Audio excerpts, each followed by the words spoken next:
The snow didn't care that I had nowhere to go. It fell in thick, relentless sheets, pressing against my back like cold hands trying to push me forward. Or maybe down. I couldn't tell anymore.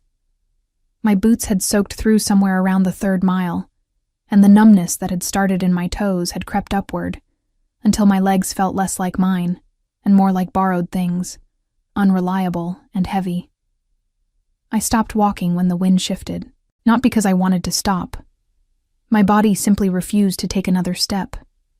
My knees bent on their own, and I found myself kneeling in the snow at the edge of a tree line, hands pressed flat against the frozen ground, breathing in shallow, careful pulls of air that tasted like pine and ice. The weight I carried, the impossible, terrifying, precious weight, pressed forward, and I closed my eyes. Keep going, Penny. That's what I told myself. What I'd been telling myself for 4 days. 4 days since I left Coldmere Pack. 4 days since I walked out through the eastern gate in the gray hour before dawn, carrying nothing but a worn canvas bag, a handful of dried provisions, and the truth that no one in that pack wanted me to keep. I was 23 years old, an Omega with no rank worth mentioning, no family left to speak of, and a child growing inside me that the Pack Council had decided was a problem to be solved rather than a life to be welcomed. They hadn't said it cruelly. That was almost worse. How politely they'd framed my erasure. It would be better for everyone, Elder Doran had said, folding his hands on the table like we were discussing crop rotation. An unmated Omega in your condition is a burden the pack cannot carry through the winter season. I hadn't argued. I had learned long ago that Omegas who argued disappeared quietly. So I left quietly instead, on my own terms, which felt like the only victory left to take. The wind howled through the pines, and I forced myself back upright, one hand pressing against the curve of my stomach beneath my cloak. My blonde braid had come mostly undone, loose strands plastered to my forehead with melting snow.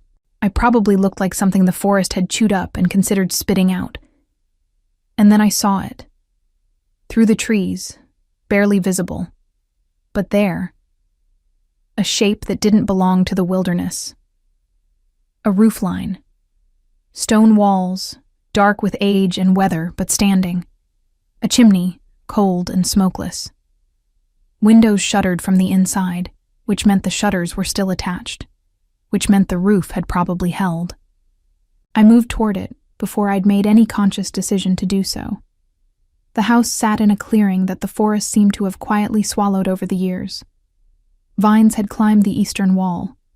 The front steps were buried under 1/2 foot of snow, and what looked like several seasons of fallen leaves underneath that. But the door, an old oak thing with iron fittings gone dark with rust, was intact. No broken hinges. No gaping holes where weather had forced its way inside. I tried the handle. It didn't open. Of course it didn't.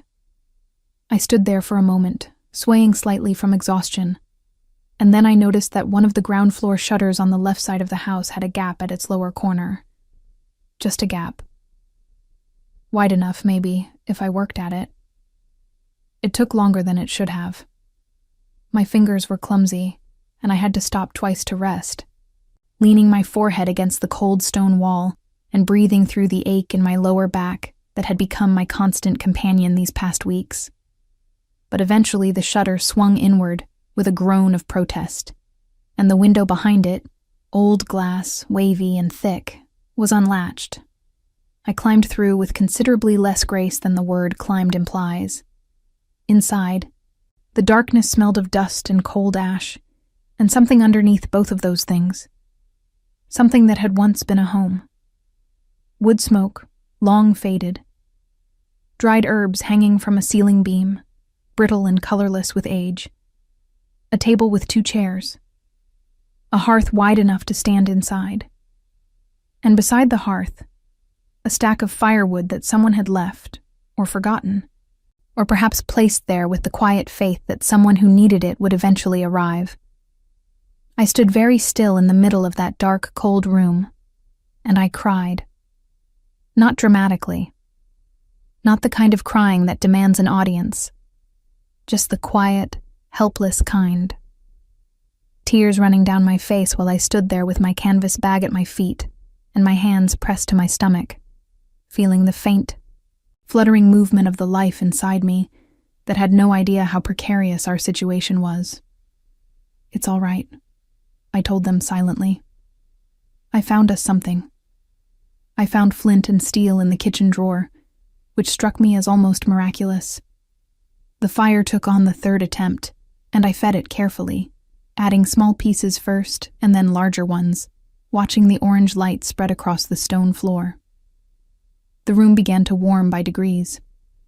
I draped my wet cloak over one of the chairs near the hearth and sat on the floor with my back against the warm stone, my hands wrapped around my knees, and I looked around at what I'd found. It wasn't much, but it was shelter. It was dry. It was mine, at least for tonight. I ate half of what remained in my bag: dried meat, a heel of hard bread, 2 shriveled apples, and I told myself tomorrow I would inventory the house properly. There might be more provisions somewhere. A cellar, perhaps. There were often cellars in old houses like this. I was almost asleep when I heard it, a sound from somewhere outside. Not the wind, which had a voice I'd grown familiar with over 4 days of walking. Something else, something that moved with intention through the snow. Multiple somethings. I sat up slowly, my heart loud in the sudden silence of my own attention. The fire crackled. Outside, snow fell. And then, unmistakably, I heard the low sound of wolves communicating. Not howling. Not the open, territorial announcement that carried for miles. This was quieter. Closer. The kind of sound a patrol makes when it's checking a perimeter. I pressed myself against the wall beside the window, not daring to look out. Who does this land belong to? I hadn't thought to ask that question when I was climbing through the window. I hadn't thought of much beyond warmth and rest. But now, kneeling on the floor of someone else's abandoned house with firelight flickering against the shuttered windows like a beacon I had inadvertently lit, I understood, with cold clarity, that I had just announced my presence to whoever owned this territory. The sound of paw steps in snow stopped directly outside the front door, and then someone knocked. I didn't move. The knock came again. 3 measured strikes against the oak door, deliberate and unhurried. Not the frantic pounding of someone caught in the storm. Not the sharp, aggressive demand of an enforcer who already knew they had the authority to break the door down if they chose. This was something in between, and somehow that middle space frightened me more than either extreme. I looked at the window I'd climbed through. Still open. I could go back out into the snow. I could disappear into the tree line before whoever was on the other side of that door had time to process what they'd found. I was slow now, heavier than I'd ever been in my life, and the cold would find me within the hour. But the instinct to run was so deeply wired into me that my legs were already shifting beneath me before my mind caught up. And go where, Penny? The question landed like a stone dropped into still water. Go where? Back into the snow. Back into 4 more days of walking toward nothing in particular, with less food than before, and a body that had already told me, in no uncertain terms, that it was reaching the edge of what it could sustain. I pressed my hand flat against the wall and stayed where I was. "We can see the smoke from the chimney," a voice said from outside. Low, even, carrying easily through the old wood of the door. Male, young, or youngish. Not the graveled authority of an elder. "We're not going to pretend we don't know someone is inside." I said nothing. A pause. Then a different voice, this one slightly higher, carrying a note of something almost like wry amusement. "She's not going to answer, Cole. She might. She climbed through a window to get in. She's not going to open the door to a pack patrol in the middle of the night." They knew about the window, which meant they'd circled the house, which meant they were thorough, and I hadn't heard all of them, only the ones who'd approached the front. My name is Cole Varden, the first voice said. I'm the patrol lead for the Ashvale territory. This land belongs to AlphaKing Kale. I'm not here to cause you harm, but I need you to open this door, or I need you to tell me you're all right, because those are the only two options that don't end with me reporting an unresponsive trespasser to the Alpha and watching this get significantly more complicated than it needs to be. The AlphaKing. I had heard that name. Everyone had heard that name. Kale of Ashvale. The king who had consolidated 4 fractured territories into one in less than 3 years, who was said to govern with a coldness that wasn't cruelty so much as an absolute absence of sentiment. Not a monster, by most accounts, but not a story that ended comfortably for Omegas, who trespassed on his land without invitation. I stood up. My legs protested. My back protested more. But I crossed the room, and I put my hand on the door latch, and I said, loudly enough to be heard, I'm going to open the door. I'm not armed. I'm not a threat to anyone. A beat of silence. All right. I opened it. The cold rushed in immediately, and I had to grip the door frame against the sudden shock of it. There were 3 of them on the steps. 2 I catalogued quickly as patrol wolves in dark, practical clothing, hands visible, postures carefully non-aggressive in the way that trained enforcers learn when they want to de-escalate. The one in front, Cole Varden, presumably, was perhaps 30, with a steady, dark-eyed gaze that swept over me in a single assessing pass, and then went very, very still.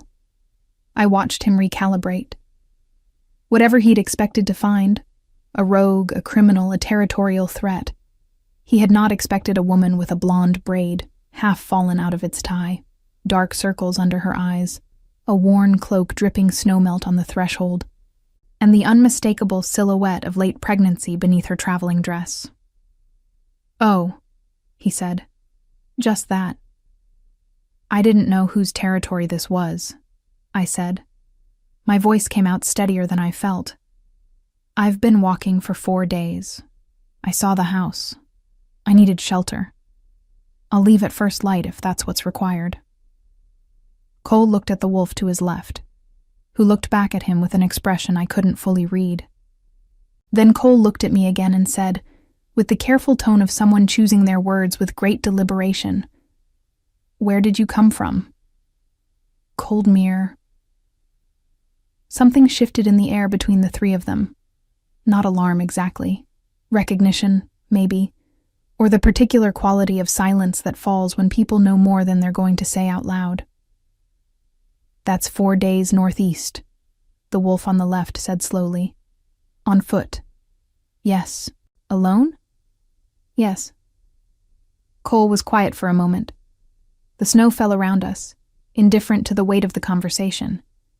Then he said, I can't let you stay here unsupervised on Ashvale land. That's not something within my authority to permit. He paused. But I'm also not going to walk away from this situation and pretend I didn't find it. That's not something I'm willing to do. What does that mean, practically speaking? It means, he said carefully, that I'm going to have to bring you in, to the main estate, to report to the AlphaKing. The words landed with a weight I felt in my chest.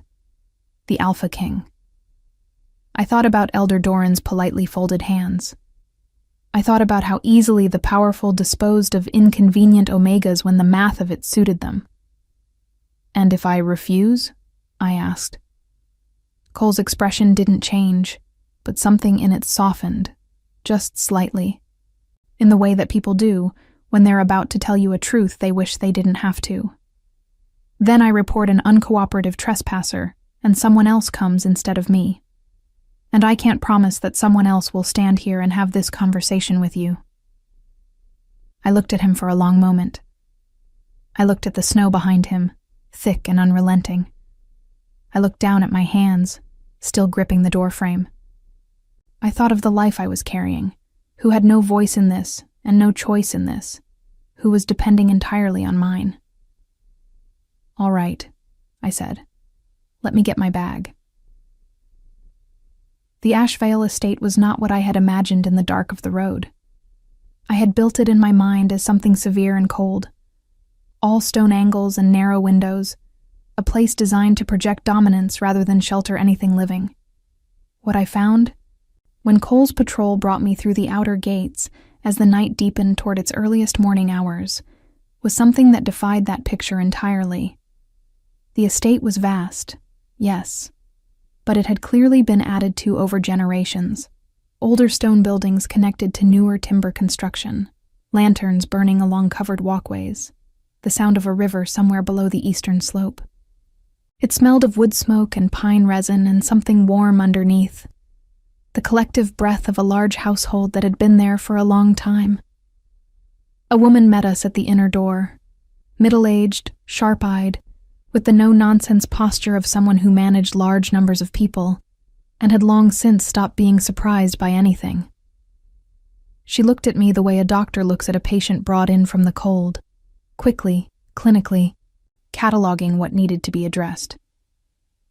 "I'm Nara," she said. "I run the household. Come inside." "The Alpha," Cole began. "Will be informed in the morning," Nara said, with a tone that closed the subject completely. "She's exhausted. Whatever this is can wait until she's eaten and rested." I followed her inside. She put me in a room on the ground floor, small but clean, with a bed that had actual quilts, a fire already burning, and a basin of warm water on the table. She brought food herself. Soup, bread, a cup of something herbed and warm that she said without preamble was good for the kind of exhaustion I was clearly carrying. I ate everything.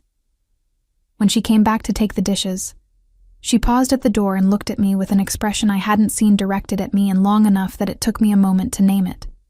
Concern. Genuine, uncomplicated concern. "Sleep," she said. "Nothing is going to happen to you tonight." I believed her, which surprised me. I lay back against the pillow in that small, warm room, listening to the house breathe around me, the distant sounds of other people, other lives, the creak of old timber settling in the cold. My hand rested on my stomach. The flutter I'd felt earlier came again, brief and certain, like a question being asked. Are we safe? I didn't know. I had no way of knowing. Tomorrow, I would stand in front of an AlphaKing and explain myself, and I had no power and no leverage and nothing to offer except the truth of my situation, which powerful people had already shown me they found inconvenient. But tonight the fire was warm. Tonight someone had brought me soup without asking anything in return. I closed my eyes, and for the first time in 4 days, I let myself sleep. I didn't dream, but somewhere in the deepest part of that sleep, I had the strange, irrational sense that something was watching over the house. Not threateningly. The way certain things in the world are simply present, patient, enduring, and unmoved by weather. I didn't know it then.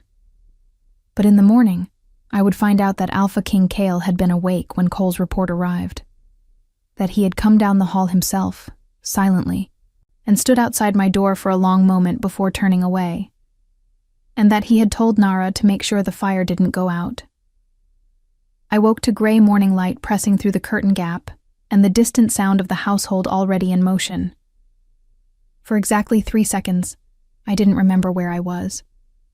I felt only the warmth of the quilts, the softness beneath me that was so foreign after 4 nights on frozen ground that my body had apparently decided it was a hallucination and refused to fully accept it. Then memory returned in a quiet rush. The snow, the house, Cole's measured voice on the doorstep, Nara's soup. And with it came the awareness that today was the day I would have to account for myself to someone who had every reason to send me back out into the cold. I sat up slowly and took stock. My boots had been cleaned and set near the hearth to finish drying. My cloak, which had been draped over the chair when I fell asleep, had been moved to a hook on the wall.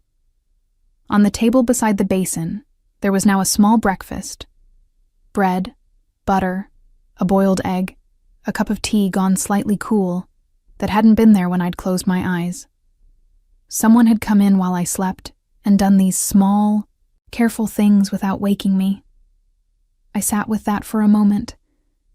It was such a simple set of gestures, and yet I could not remember the last time anyone had done something for me without calculating what they would need in return. I ate. I washed my face. I rebraided my blonde hair as neatly as I could manage, which was not very neatly. My hands weren't quite steady. And then I sat on the edge of the bed and waited, because there was nothing else to do. Nara came for me an hour later. She didn't offer me reassurances on the walk through the estate's interior hallways, which I found I appreciated more than I would have appreciated false comfort.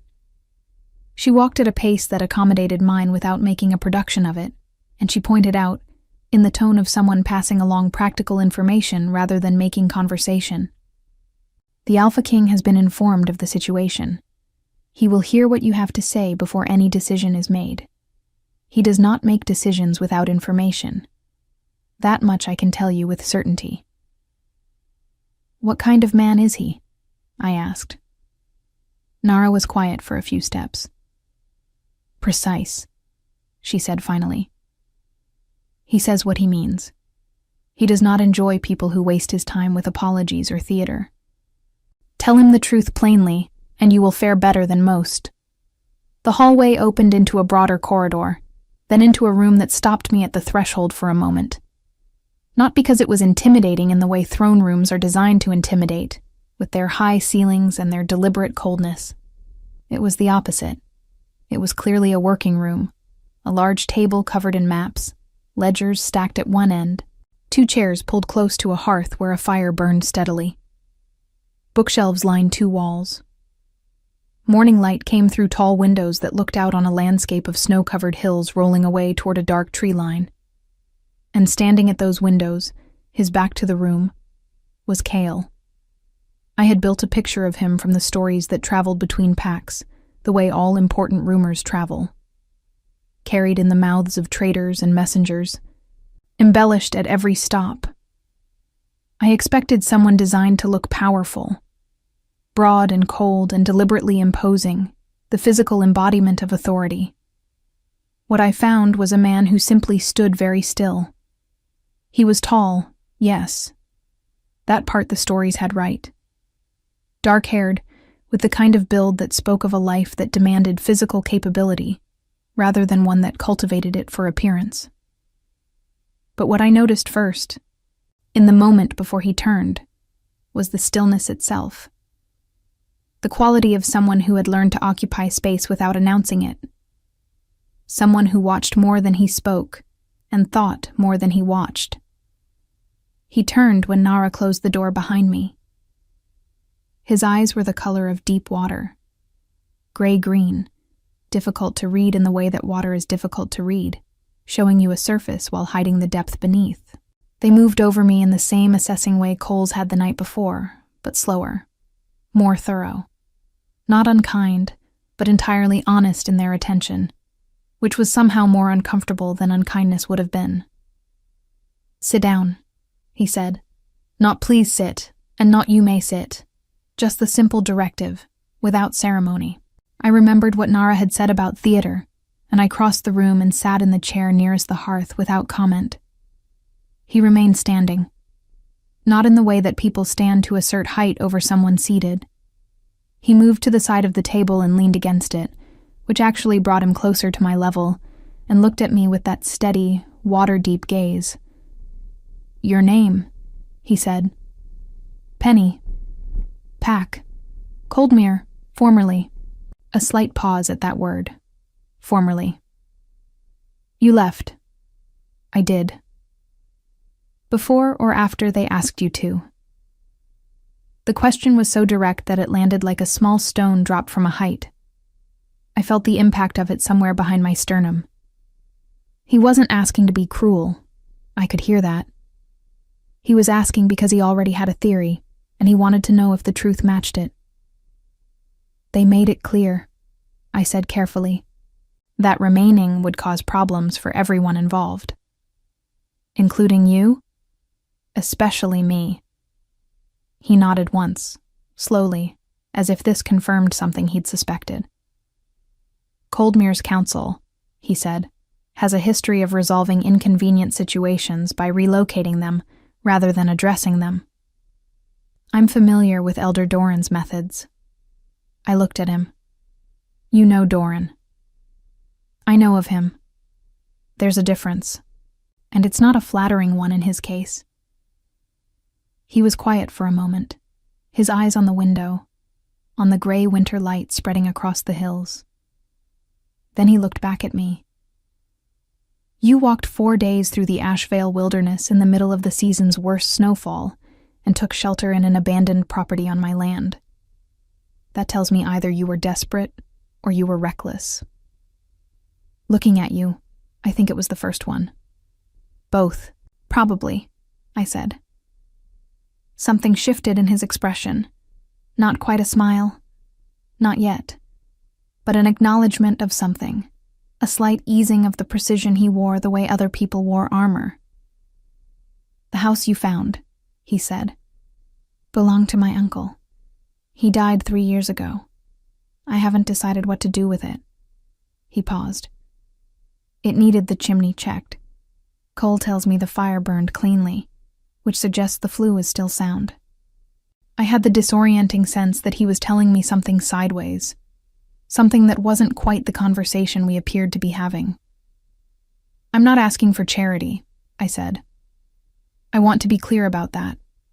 I'm asking for... I don't know exactly what I'm asking for. Time, maybe. A few days to rest and to think and to figure out where I'm going next. I have nothing to offer in return except honesty, and I understand if that's not enough. Kale studied me for a long moment. The fire crackled. Outside, a crow called once from somewhere in the snow-covered eaves, and then went silent. What do you know about Ashvale? He asked. The question surprised me. Not much. That it's larger than it looks from the outside. That you consolidated the northern territories. That you govern alone.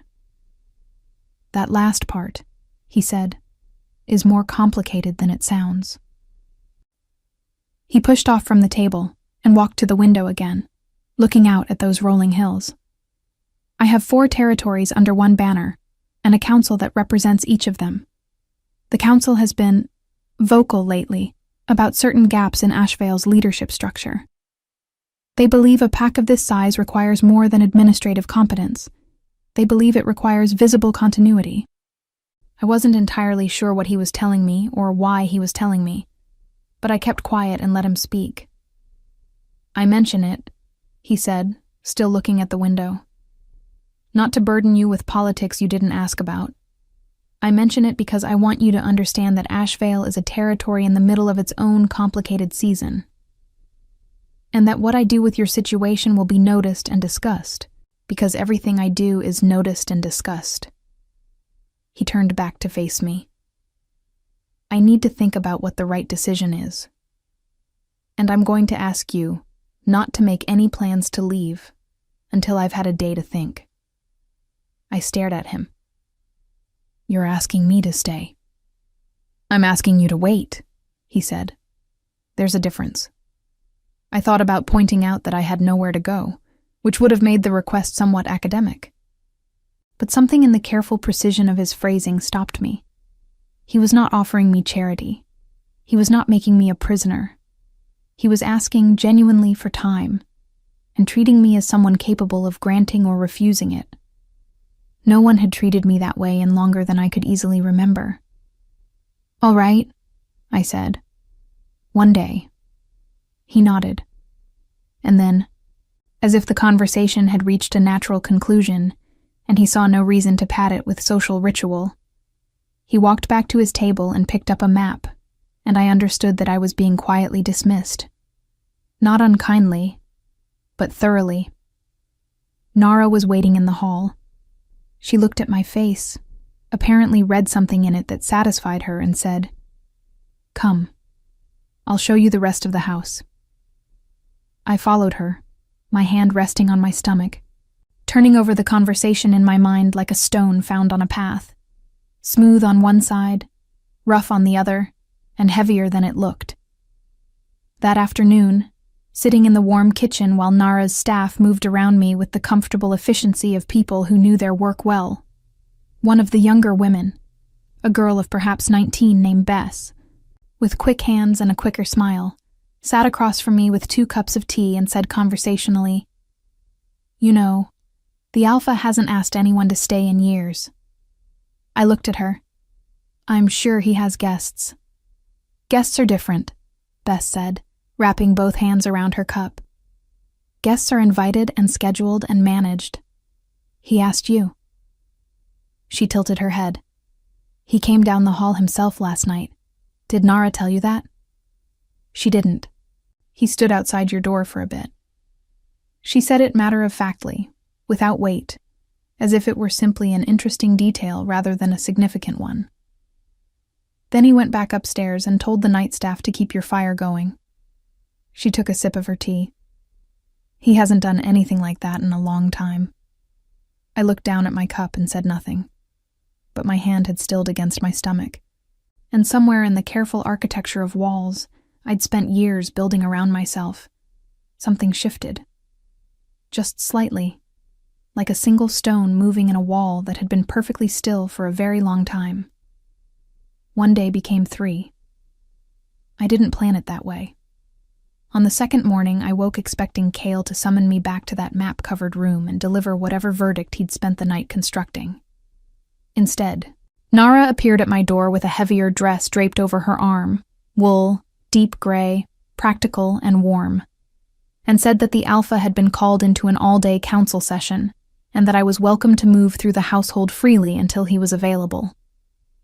I borrowed the dress. It fit better than anything I'd worn in months. By the 3rd day, I had stopped counting hours. The estate had a rhythm that was nothing like Coldmere's.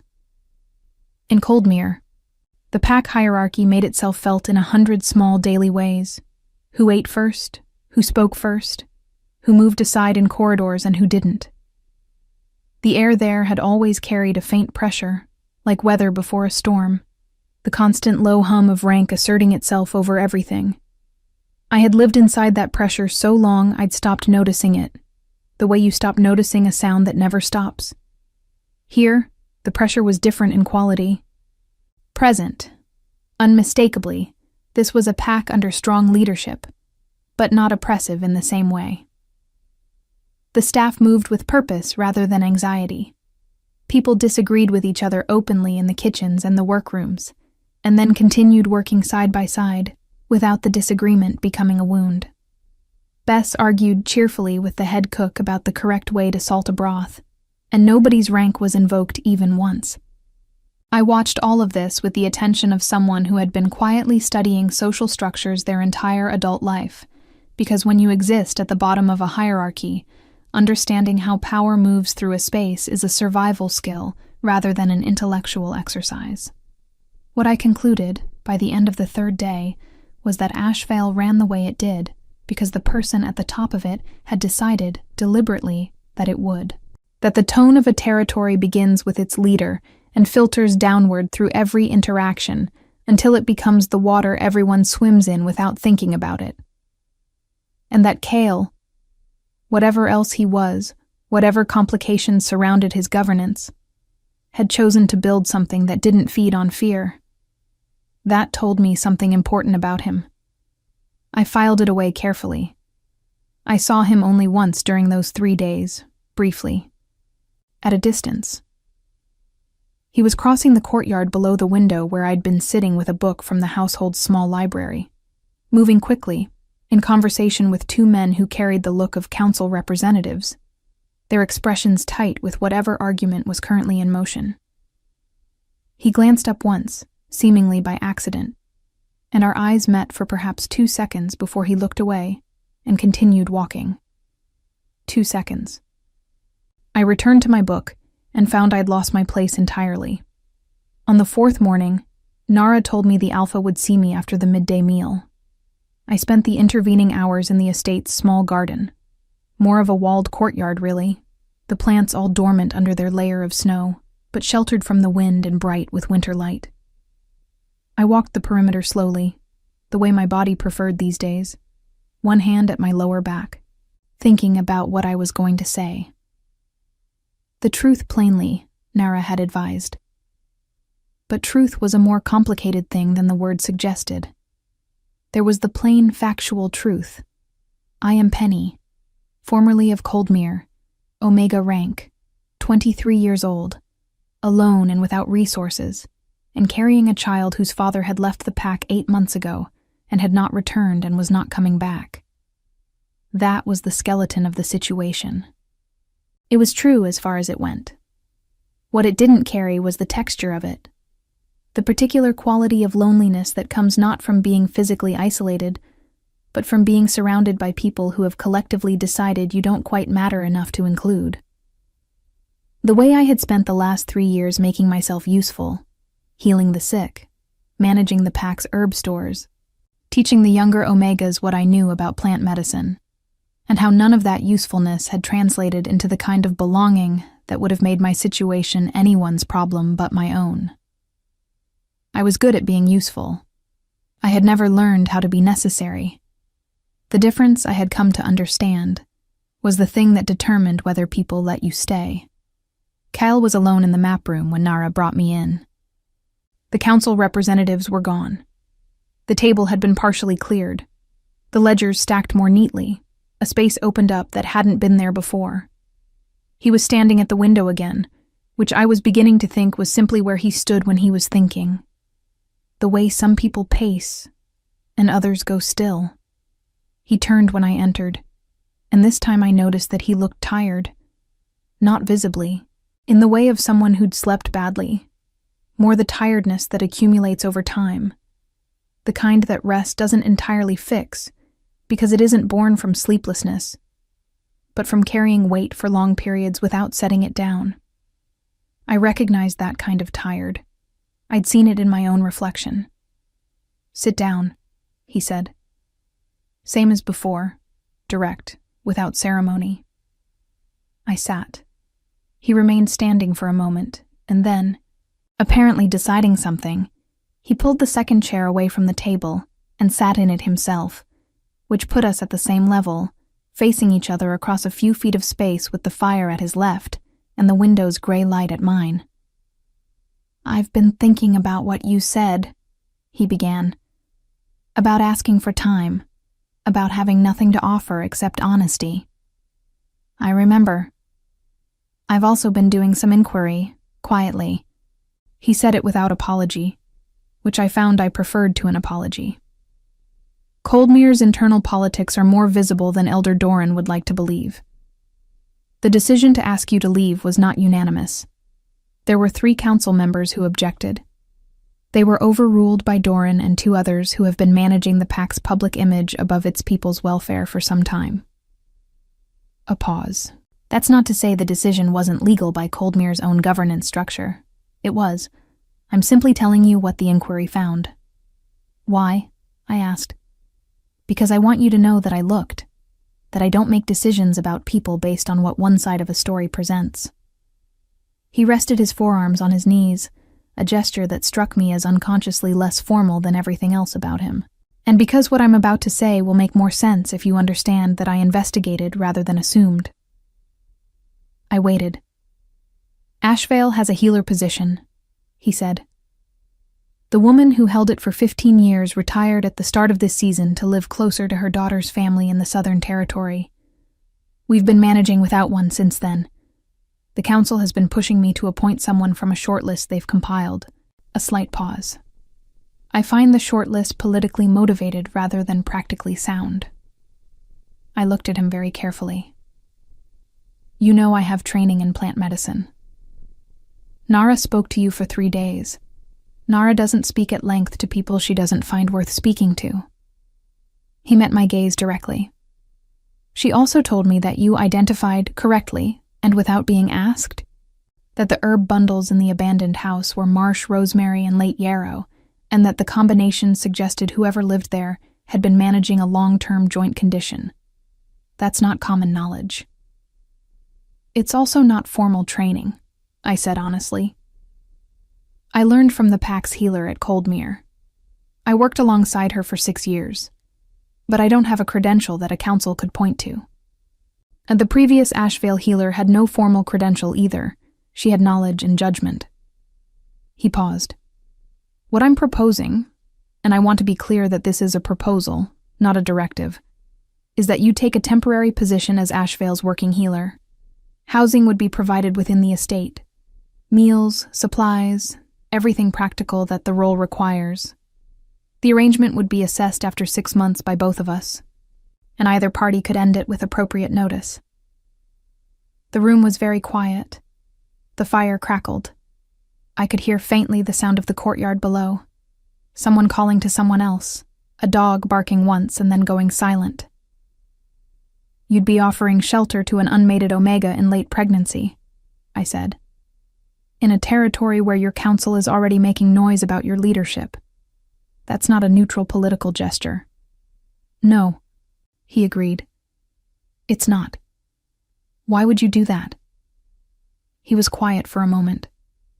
Not the quiet of someone searching for an answer, but the quiet of someone deciding how honest to be with an answer they already have. Because the alternative, he said finally, is to send you back out into the snow, and that is not something I'm willing to do. He said it the same way he said everything, plainly, without decoration, as if it were simply a fact about himself that he was reporting. Ashvale's strength has never come from its size or its political alliances. It's come from the choices made when the choices weren't easy. I'd rather explain a decision that was right than defend one that was convenient. I looked at my hands for a long moment. Then I looked up at him.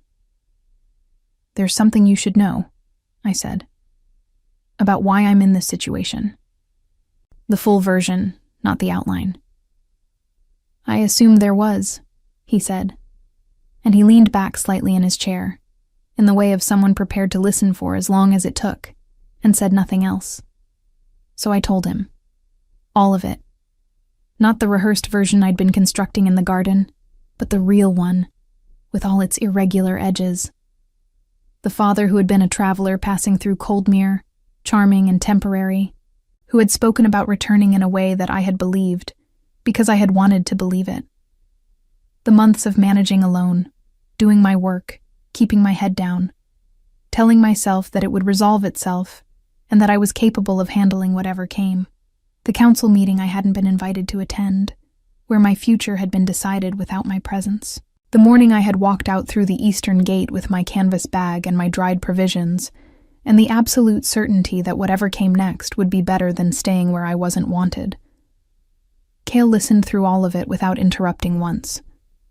His expression didn't shift toward pity, which I had dreaded. It stayed in that steady, attentive register, someone receiving information and treating it with the seriousness it deserved. When I finished, the room was quiet for a moment. Thank you, he said, for the full version. I nodded. My answer is the same, he said.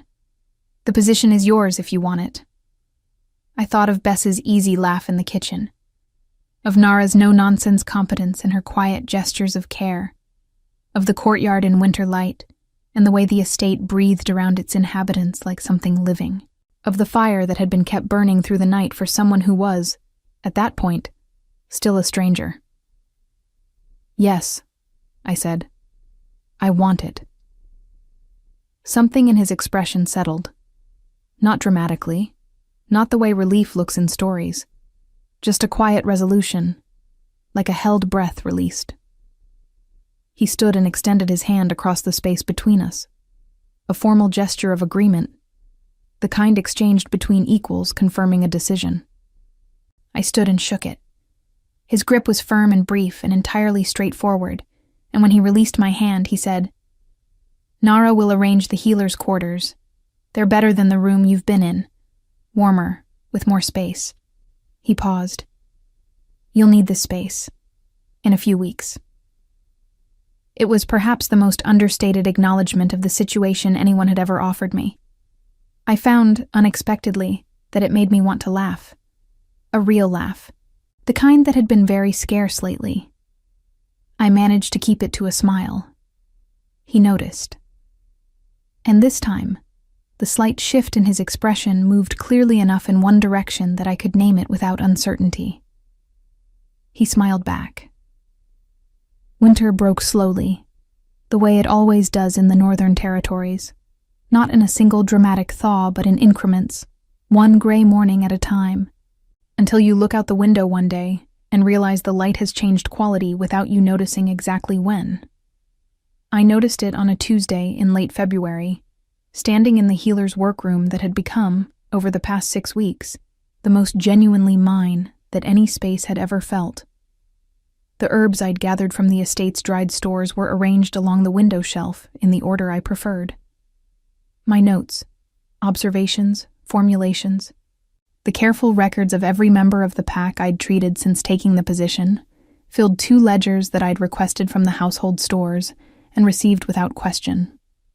The work table smelled of dried lavender and pine resin and the particular clean sharpness of yarrow, and when the morning light came through those windows, it fell across everything in a way that made the room look like something from a painting, rather than a real place where real work happened. I had treated 41 pack members in 6 weeks.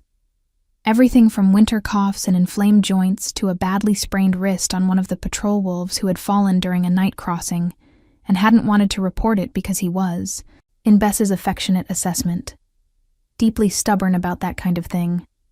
His name was Wren, the same wolf who'd stood to Cole's left on my doorstep that first night, the one with the slightly amused voice. He'd sat in my workroom with the expression of someone enduring something mildly beneath their dignity, while I wrapped his wrist. And then he'd come back 3 days later to tell me it felt better, and stayed for an hour talking about the territory's eastern boundaries, with the ease of someone who had decided, somewhere between the doorstep and the workroom, that I was trustworthy. That was how it happened with most of them. Not dramatically. Not with formal declarations of acceptance. Just gradually, and then all at once. The way trust tends to move when it moves honestly. Cole checked in every few days, officially to report on patrol activities that intersected with anything health-related, unofficially because he had appointed himself something between a liaison and a quiet guardian, and seemed to feel that keeping an eye on things was both his responsibility and his preference. He didn't make a production of it. He simply appeared, asked useful questions, listened to the answers, and left having made whatever small adjustment needed making. Bess came every morning with tea, and stayed as long as the kitchen would let her, which was usually longer than it should have, and filled the workroom with the particular warm noise of someone who finds silence uncomfortable and has decided that you are a suitable audience for everything that crosses her mind. And Nara managed the household with the same precise, undemonstrative competence she brought to everything, and expressed her regard for people not through words, but through the quality of her attention to their practical needs. She had, without announcement, arranged for the healer's quarters to be fitted with an additional brazier before the worst of February's cold arrived. She had sourced, from somewhere in the estate's considerable stores, a supply of the specific dried elderflower that I'd mentioned, in passing, was difficult to find in the Northern Territories, but extremely useful for fever management. She had done both of these things and said nothing about either of them, which I had come to understand was simply how she operated. These people had become, not without my noticing, but somewhat against my prior expectation that it was possible, my people.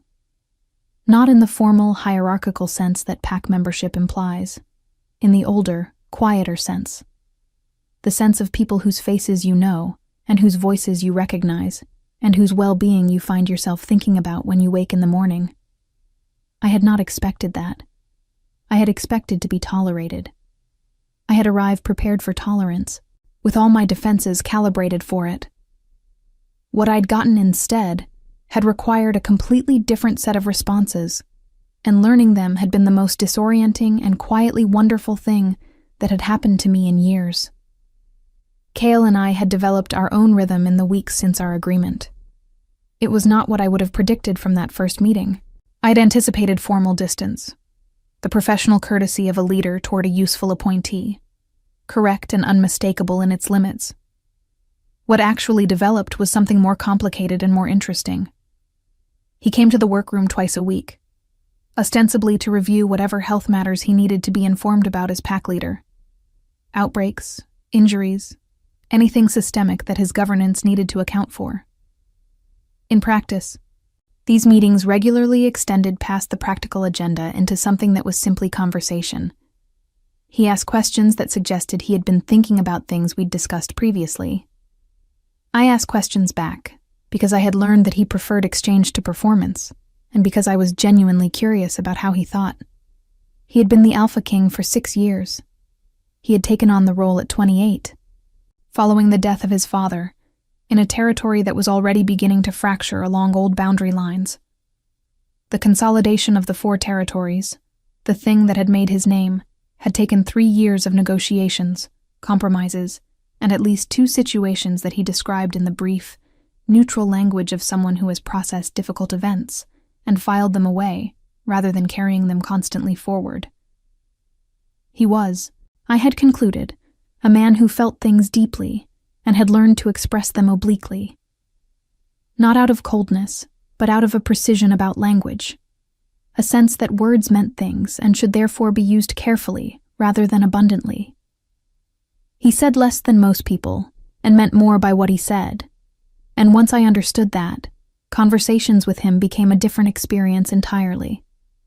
You had to listen at a different frequency. I told him this one afternoon in early March, sitting across from him at the work table while snow still dusted the window ledge outside, but the light had already begun to carry the particular golden quality that announced spring's eventual arrival. He looked at me for a moment. "Most people find that frustrating," he said. "Most people want to be handed things," I said.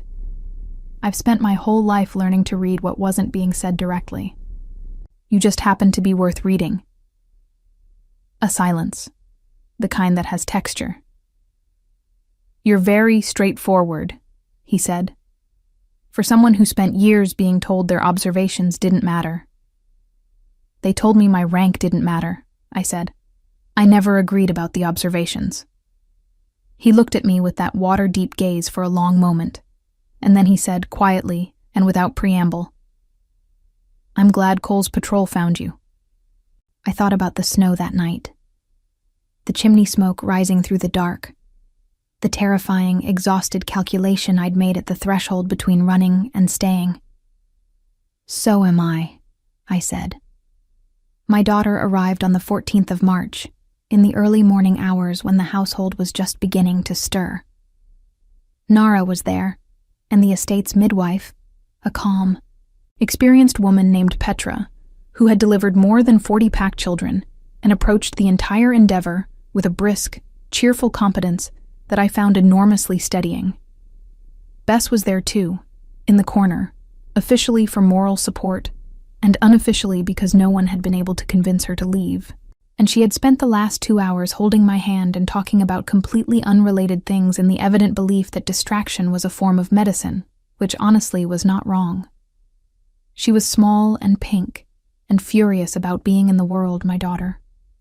She announced herself with a cry that seemed entirely too loud for something so newly made, and then quieted the moment she was placed against my chest, as if she had simply needed to establish that she had a voice and was prepared to use it. I looked at her face, the improbable perfection of it, the way she already seemed to be thinking about something. Small brow furrowed with the effort of processing a world that was overwhelming and entirely new. And I felt something so large and so simple that I didn't have a word for it. I named her Wren. After the smallest bird, which is also among the loudest. Kyle came to the doorway an hour later, when the room had settled into quiet, and Petra and Nara had stepped out to give me space. He stopped at the threshold in a way that made it clear he would not enter without being invited, which was so exactly him that it made something in my chest ache with a warmth I no longer tried to name with caution. "Come in," I said. He crossed the room and looked at Wren with an expression I had never seen on his face before, something completely unguarded, all his precision temporarily set aside, the way a person looks at something that disarms every defense simply by existing. "She's very small," he said. "She's very loud," I said.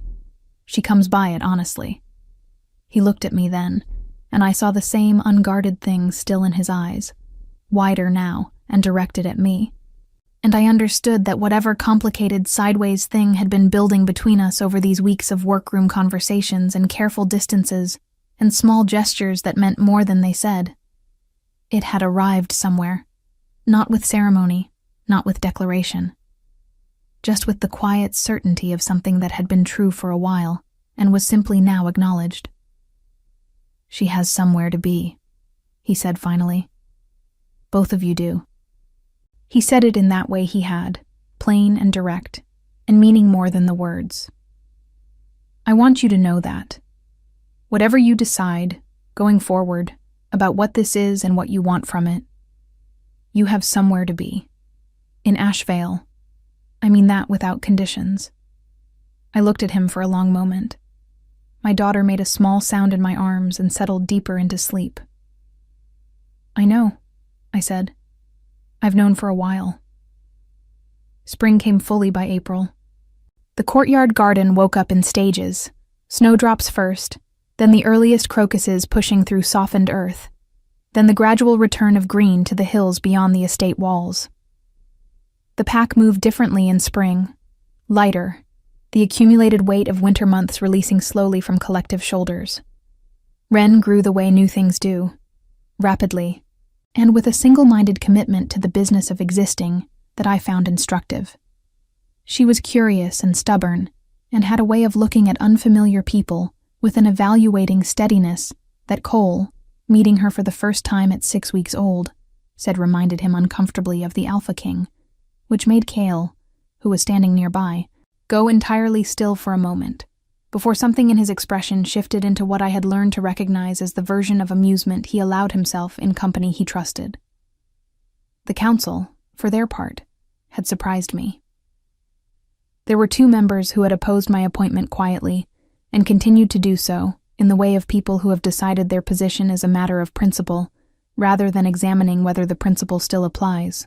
But the majority had come around, not through argument, but through the simpler mechanism of watching the pack's health outcomes improve over the winter months and finding it difficult to argue with results. Wren had become, improbably, something of an advocate. Not by making speeches, but by telling the truth plainly when people asked, which in a pack like Ashvale carried more weight than any formal endorsement. In June, 3 months after Wren's arrival, Cale and I walked the eastern hills together in the long evening light of early summer. Wren was with Bess, who had been campaigning for unsupervised time with her since approximately the 2nd week, and had finally been granted it with the understanding that any report of chaos would result in its immediate rescission. We walked slowly, the hills green and wide around us, the estate visible behind us in the last of the golden light. We talked about small things first. The herb garden's summer inventory, a dispute between 2 of the Northern Territory representatives that had resolved itself more peacefully than expected. Wren's new habit of grabbing whatever came within reach and examining it with total concentration. And then, in the natural pause that came after the small things had been said, Cale stopped walking and turned to face me with the look of someone who has been thinking about something for long enough that they've decided the time for thinking is finished. "I have something to say," he said, "and I want to say it plainly." "You always say things plainly," I said. "Not always," he said. "Not about this." A pause. "I asked you to stay because it was the right thing to do. I told you that then, and it was true. But somewhere between then and now, my reasons changed. And I think you know that. And I think I've been conducting myself as though you knowing it was the same as my having said it, which is not fair to you and not honest of me. The evening light made everything look like a memory already, soft and golden and too beautiful to be quite real. "You're saying it now," I said. "I'm saying it now." He looked at me with that water-deep gaze that I had spent months learning to read, and what I saw in it was the thing I'd been careful not to name for fear of being wrong. You and Ren are not here because of charity or politics, or what the council finds convenient. You're here because this is where you belong. And I would very much like, if you're willing, to stop pretending that's not what I believe. I thought of the eastern gate at Coldmere. Gray dawn, canvas bag over my shoulder, walking into the snow because staying had become impossible. I thought of the abandoned house and the fire I'd built from someone else's woodpile, and the knock on the door that I'd almost not answered. I thought of all the ways that life had been trying to bring me somewhere I didn't know to look for. I'm willing, I said. He nodded once. And then he did something I had not seen him do with anyone. He offered me his hand, not in the formal way of an agreement being sealed, but simply open, offered, the way you offer something you hope will be accepted without conditions. I took it.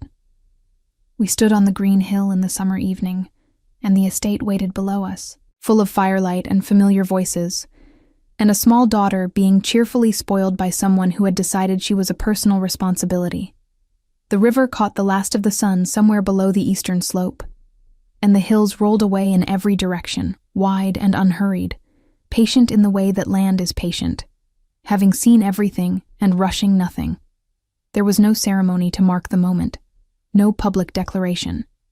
Just two people on a hillside deciding together, which was the most honest form that any decision could take.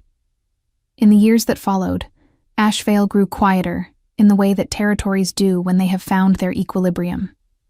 The council debates continued, because governance requires debate to function honestly. But the particular anxiety that had hummed underneath those early months resolved into something steadier. The healer's workroom expanded into 2 rooms when the volume of work required it. Ren became the patrol's second, a promotion that he received with the exact level of affected indifference that everyone expected, and then immediately applied himself to with total dedication. Cole remained patrol lead until he chose, at his own time and on his own terms, to step back into an advisory role that suited him better.